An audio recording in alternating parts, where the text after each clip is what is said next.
Hello everyone, welcome to the News Track Bihar edition. I'm coming to you live from Patna, the capital city of Bihar. Today was the day of the big manifesto unveiling. The Mahagathbandhan parties came together and unveiled what Tejasvi Yadav, the chief ministerial candidate, said is his Pran Patra. So what are the big takeaways? Let's take a look.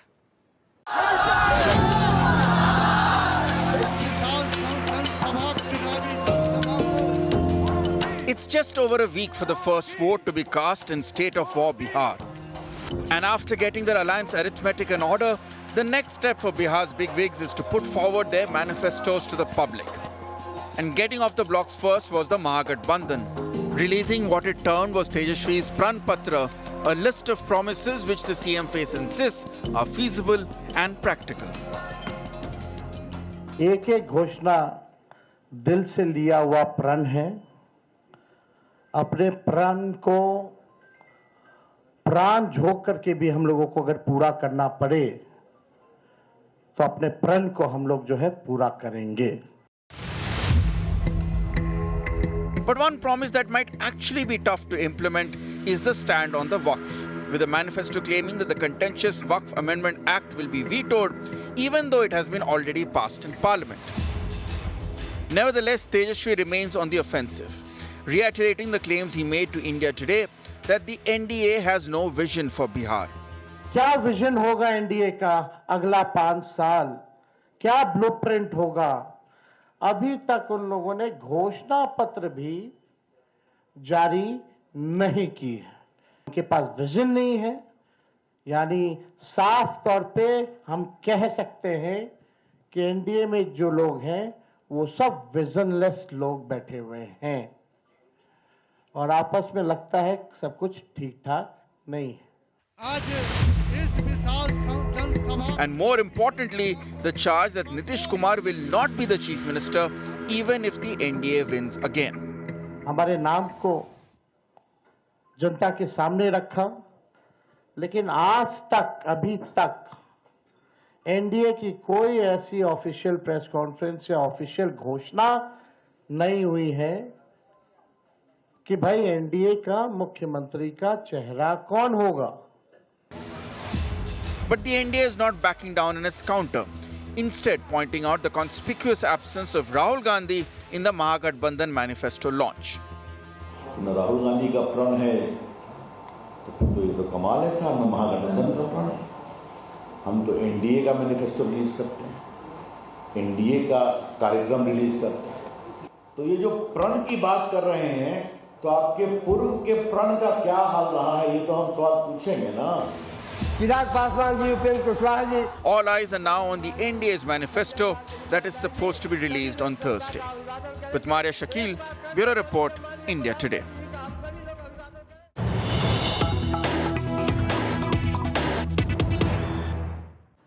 He is the face of the BJP in Bihar. Meet the Deputy Chief Minister of Bihar, Samrat Chaudhary. Samrat Chaudhary, I'm speaking to you on an important day. Today is the day when the Mahagathbandhan has released its manifesto. So Samrat ji, मेरा सवाल ये होगा कि महागठबंधन का कहना है कि उन्होंने सारे अपने डिफरेंसेस आयन आउट कर लिए हैं, मुख्यमंत्री का चेहरा भी है, आपकी तरफ से ना मैनिफेस्टो है ना मुख्यमंत्री का चेहरा है। देखिए, हमारे यहाँ मुख्यमंत्री का वैकेंसी ही नहीं है।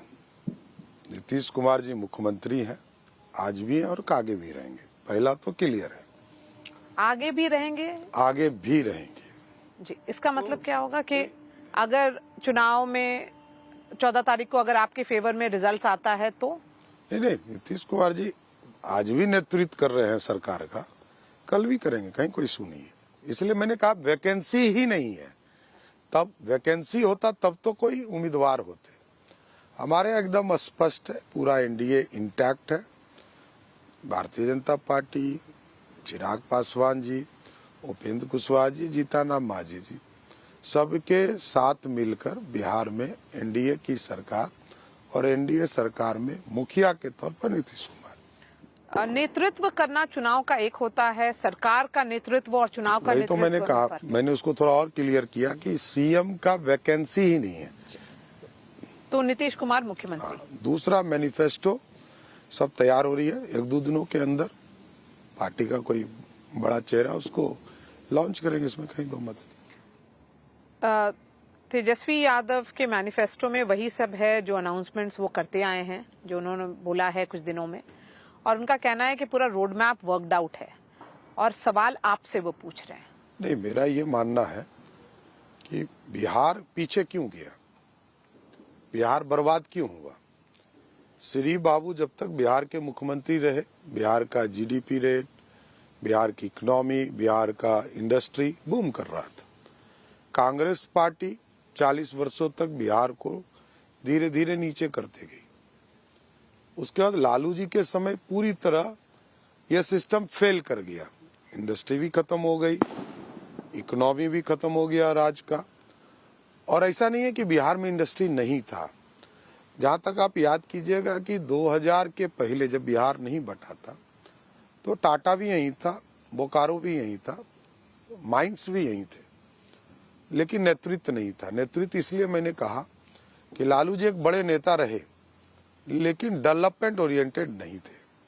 बजट का 23% खर्चा भी नहीं होता था उस जमाने में। आज 99.36% राशि बिहार में खर्चा होता है। तो बिहार का विकास तो तभी संभव होगा ना जब गवर्नमेंट स्पॉन्सर्ड स्कीम गरीबों के भलाई के लिए काम होंगे।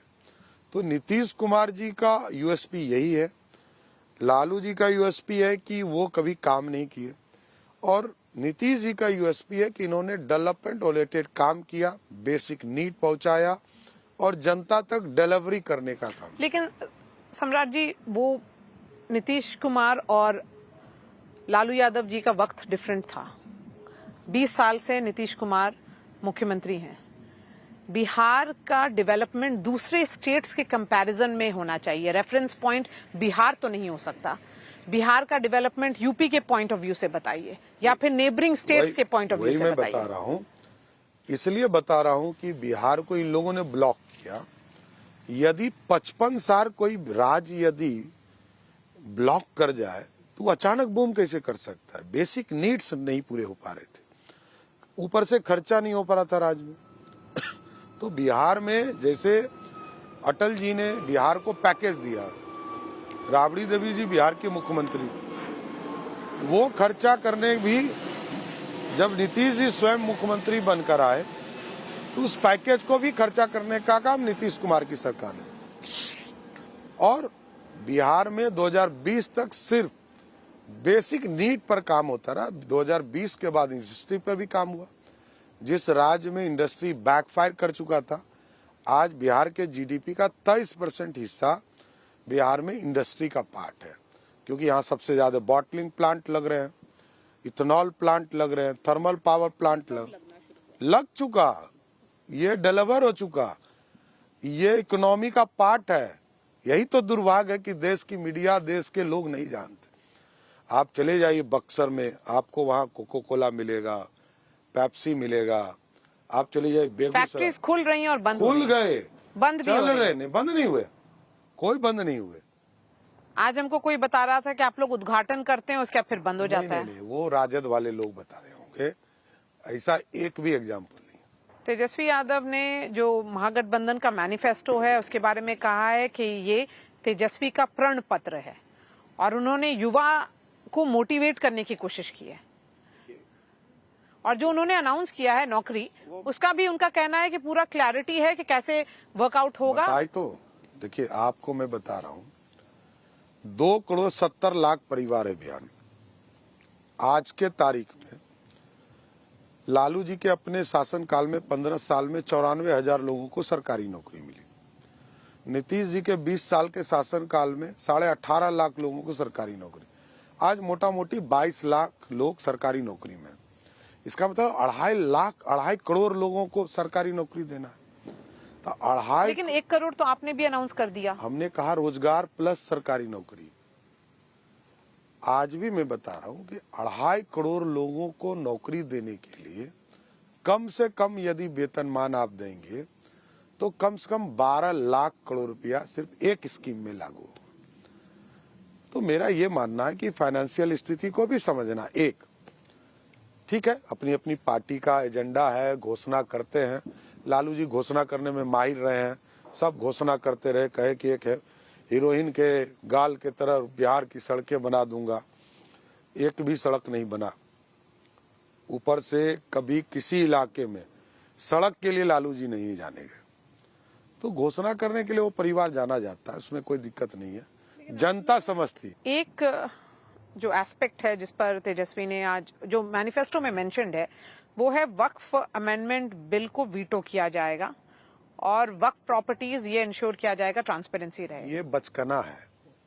स्वयं उनके पिताजी लालू प्रसाद जी पार्लियामेंट के अंदर कहते रहे कि वक्फ बोर्ड की जमीनों को एक औने पौने दाम में बेचे जा रहे हैं।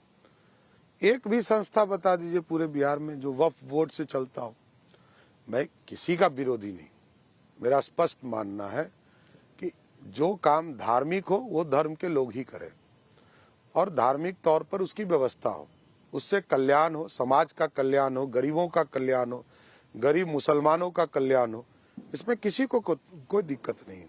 आज भी हम उस स्टैंड पर खड़े हैं कि उस इलाके के मुसलमान भाइयों के लिए पूरी व्यवस्था खड़ी होनी चाहिए। दूसरा, जो कानून पार्लियामेंट पारित करता है वो पार्लियामेंट ही हटा सकता है।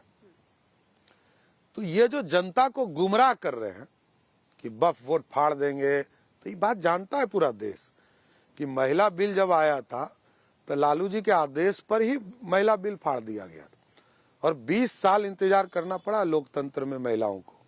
आज भी महिलाओं को इंतजार सिर्फ लालू जी के इंतजार करना पड़ रहा है कि महिलाओं का बिल ही फाड़ दिया, आज भी नहीं लागू हो पाया, 29 में लागू होगा।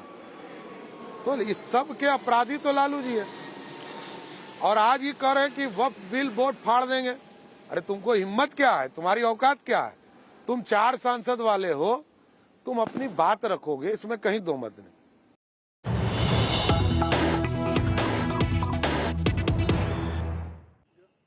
Away from politicians now to get you a sense of what Biharis are thinking. Given the high population of the youth in Bihar, we decided to speak to some young men. Listen in to what they had to say. With me is Ranjan Mistry. I would call him a startup enabler, and with him are his friends. All of them are in the startup ecosystem of Bihar. Ranjan, अपने बारे में थोड़ा बताइए और ये startup ecosystem क्या है बिहार में और कब शुरू हुआ? बिहार में बहुत बड़ा इशू है पलायन को लेकर और पलायन की सबसे बड़ी वजह है एजुकेशन और रोजगार। बिहार स्टार्टअप्स जो है 2016 में पॉलिसी बिहार सरकार लेकर आई है और उसके थ्रू जो है बिहार में 500 करोड़ का फंड बनाया गया है जिसमें हर स्टार्टअप्स को 10 लाख के लिए 10 साल के लिए जो है बिना इंटरेस्ट का जो है लोन दिया जा रहा है, जिसमें आप अपना छोटा मोटा स्टार्टअप जो है स्टार्ट कर सकते हैं, इनेबल कर सकते हैं। मेरा रोल इसमें ये है कि मैं स्टार्टअप्स जो आ रहे हैं उनको सपोर्ट कर रहा हूँ, मेंटरशिप कर रहा हूँ। मैं अभी 8 स्टेट में ऑफिशियल हूँ स्टार्टअप मेंटर के तौर पे, और बिहार में जो भी छोटे छोटे कारोबारी आ रहे हैं, छोटे स्टार्टअप्स आ रहे हैं, तो उनको जो फंडिंग्स और भी चीजें जो प्रेजेंटेशंस हैं, मार्केटिंग, लीगल, जितनी भी सपोर्ट हैंड चाहिए वो मैं प्रोवाइड कर रहे हैं। अच्छा, क्या बिहार के युवा अभी थोड़ा परेशान है, उनको समझ में नहीं आ रहा है कि क्या हो रहा है? एक तरफ पलायन है, एक तरफ नीतीश सरकार ने वादे किए हैं कि जॉब देगी, फिर तेजस्वी भी प्रॉमिस कर रहे हैं कि हर परिवार को गवर्नमेंट जॉब देंगे अगर उनकी सरकार बनती है। तो बिहार का युवा क्या सोच रहा है? तो अभी यहाँ के यूथ चाहते हैं कि वो बिहार आके यहाँ कुछ करना चाहते हैं, लेकिन ये जैसे रंजन सर ने कहा कि 10 लाख रुपए स्टार्टअप इकोसिस्टम के लिए मिल रहा है, लेकिन वो ग्राउंड रियलिटी से काफी दूर है। मतलब नहीं मिल रहा है पैसा? वो पैसे मिलते हैं, ये बिहार सरकार तो भी मतलब क्या है कि वो खोज रही है ऐसे स्टार्टअप्स को कि पकड़ के उन्हें पैसा दें, लेकिन यूथ निकल के नहीं आ रहे हैं, और आ भी रहे हैं तो सिर्फ 10 लाख दे देना इज नॉट इनफ। उसके बाद हैंड होल्डिंग सपोर्ट जो चाहिए उसमें ना कहीं कमी हो जा रही है। एक स्टार्टअप इकोसिस्टम जो डेवलप होता है, एक माइंडसेट होता है, उसकी कमी मुझे दिख रही है। हाँ, तो माइंडसेट की कमी दिख रही है। आप 25 साल के हो, बिहार का युवा पलायन क्यों करता है? ये सवाल बार बार उठता है और हर चुनाव में अनएम्प्लॉयमेंट और माइग्रेशन इशू रहता है। हाँ, बिहार का ये सबसे बड़ा मुद्दा रहा है, माइग्रेशन और अनएम्प्लॉयमेंट। तो जाहिर सी बात है कि यहाँ पे लोगों को वो चीजें नहीं मिल रही है। कॉलेजेस हैं, लोग बाहर जाके पढ़ भी रहे हैं, यहाँ तक कि बेटर एजुकेशन सिस्टम भी नहीं है। तो जब लोग बाहर जाके पढ़ रहे हैं और फिर वापस जब यहाँ आ रहे हैं तो उनके पास रोजगार भी नहीं है। तो एक सबसे बड़ा मुद्दा ये है कि फिर उन्हें फिर से वापस बाहर जाना पड़ रहा है। हाँ सुरंजन, ये जो बार बार इशू होता है, हर चुनाव से पहले हम लोग माइग्रेशन पर डिस्कशन करते हैं। बिहार का सबसे बड़ा मुद्दा युवा के बीच में माइग्रेशन है। बिहार का युवा पढ़ने लिखने के बाद बिहार छोड़ देता है, या फिर पढ़ने लिखने के लिए बिहार छोड़ देता है। और फिर बहुत कम लोग होते हैं आपकी तरह जो आकर के यहाँ पर कोशिश करते हैं कि बिहार के लिए कुछ करें। तो पलायन के लिए जो मुद्दा है, जो पलायन का, उसको एड्रेस करने के लिए कोई कोशिश कर रहा है? माइग्रेशन एड्रेस कैसे होगा, ये इशू सॉल्व कैसे होगा?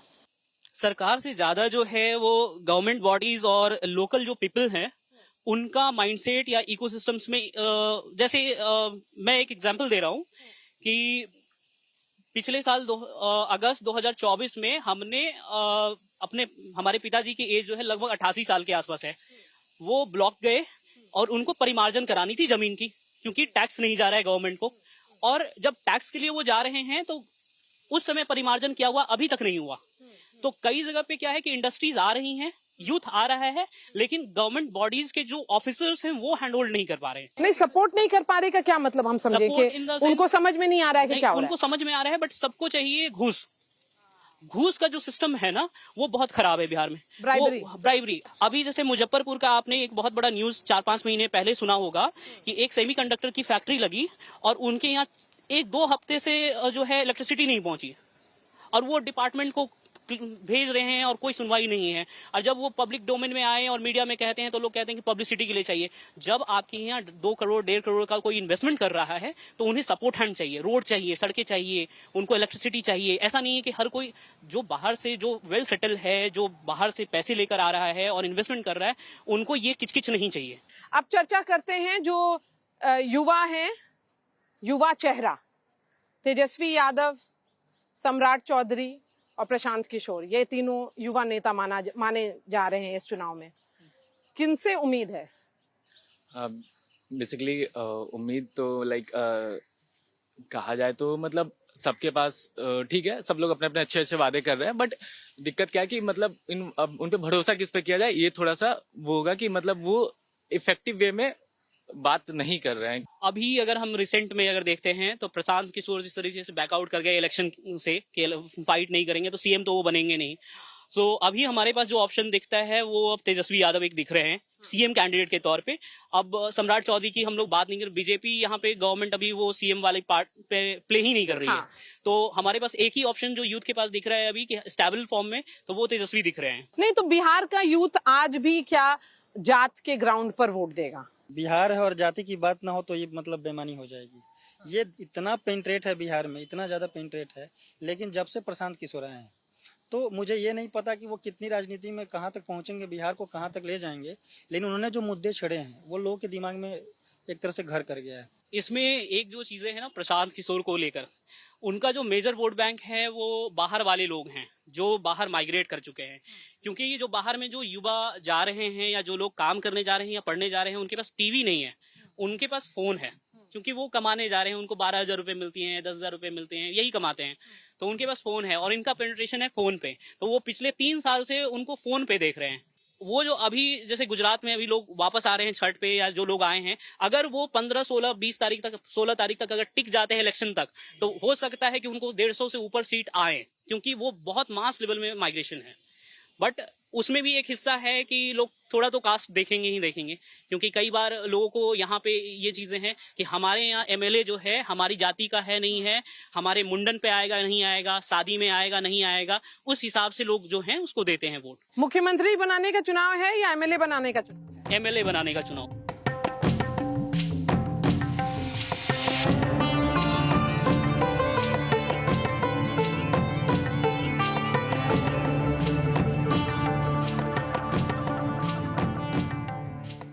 इस बार चुनाव में क्या हो रहा है, तुमको क्या लग रहा है? सच्चाई है कि अभी जो फेस है वो नीतीश कुमार है। मेरे ख्याल से। बाकी बहुत सारे युवा लोग हैं, सबका अपना अलग अलग थॉट हो सकता है कि नहीं? तो नीतीश कुमार क्यों? क्योंकि तुम्हारी उम्र 18 साल है, तुमने तो बस नीतीश ही कुमार का राज देखा है। कि नीतीश कुमार हमको इसलिए अच्छे लग रहे हैं क्योंकि हम सब रात में 11 बजे तक घूम सकते हैं। मेरी बहन आती है, पढ़ाई करती है, सब चीज इशू नहीं है, कोई इशू नहीं है, रोड पे आराम से रहते हैं सब कोई। बिहार में ही रहोगे मेरा या फिर बिहार के बाहर जाओगे सब लोगों की तरह जो पढ़ते हैं? हमने भी पढ़ाई की, उसके बाद हमको नौकरी के लिए बिहार छोड़ना पड़ा। नहीं मैम, हमको पटना बहुत अच्छा लगता है, ठीक है। हम अपने मम्मी पापा को छोड़ के कहीं जाएंगे नहीं। बिहार में भी बहुत सारा अपॉर्चुनिटीज है। हम वोकेशनल कोर्स कर रहे हैं, अगर जॉब लगेगा तो वो भी सही है, जॉब अगर नहीं मिलेगा तो हम अपना खुद का क्लिनिक भी डाल सकते हैं, ठीक है। तो वोकेशनल कोर्स का ये फायदा है। और अभी बिहार में बहुत सारे वोकेशनल कोर्स से रिलेटेड कॉलेजेस खुल चुके हैं, ठीक है। बहुत सारे कॉलेजेस है, जिस एक कॉलेज में हम भी पढ़ रहे हैं। तो लेकिन नौकरी कहाँ है? प्राइवेट जॉब कहाँ है? प्राइवेट जॉब मैम देखिए, जॉब हर जगह है, ठीक है। बैंक में भी जॉब है। अभी एक मेरा फ्रेंड है, ठीक है, कबीर करके, उसको अभी जॉब लगा है एक्सिस बैंक में, ठीक है। अब कैसे जॉब लगा है? 12th के बेसिस पे लगा है। मतलब जॉब है तब ना उसको मिला होगा, किसी बिना सिफारिश के। और जॉब नहीं रहता तो कैसे उसको मिल जाता? थैंक यू, बहुत अच्छी बात करते हो। Thank you. I traveled to Madhubani in Bihar to get a sense of what the people there have to say. Migration, remember, has been one of the most difficult issues in Bihar, becoming like an election talking point every 5 years. But why is it that the politicians in this state are not able to find a solution to it? Listen in to some young voices who are also migrant laborers.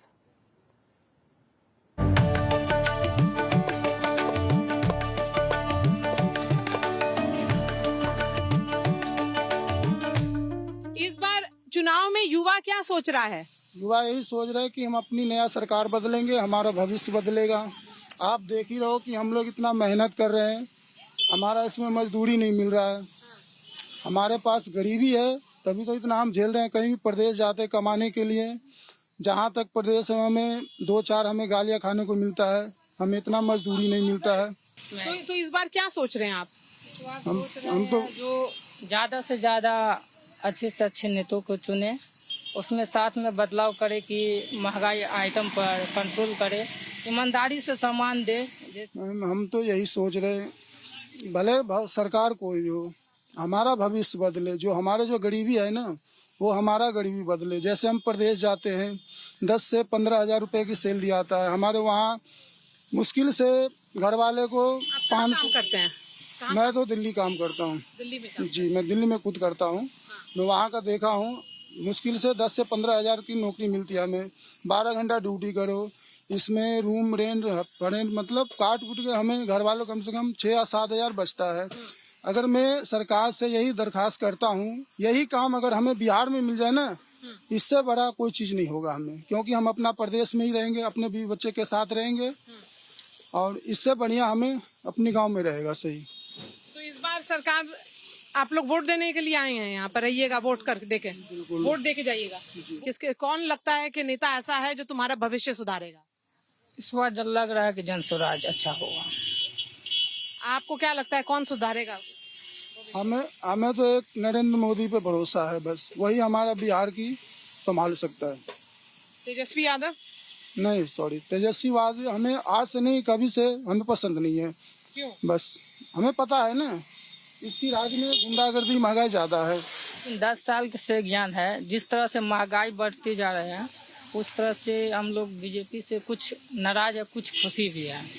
उसके साथ में यदि जन स्वराज को देखा जाए तो अच्छा से अच्छा प्रदर्शन कर रहे हैं, लेकिन इस बार कभी कुछ नेता के रूप में तो ये बिहार में है नहीं, तो जिस तरह से वचन दे रहा है उस तरह से कुछ अच्छा लग रहा है।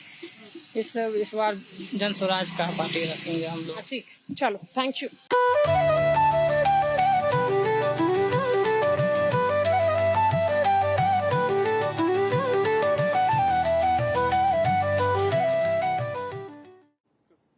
And that's all from me on this special edition. I'll be seeing you tomorrow with more ground reports and more colors of this poll-bound state. Thanks so much for watching.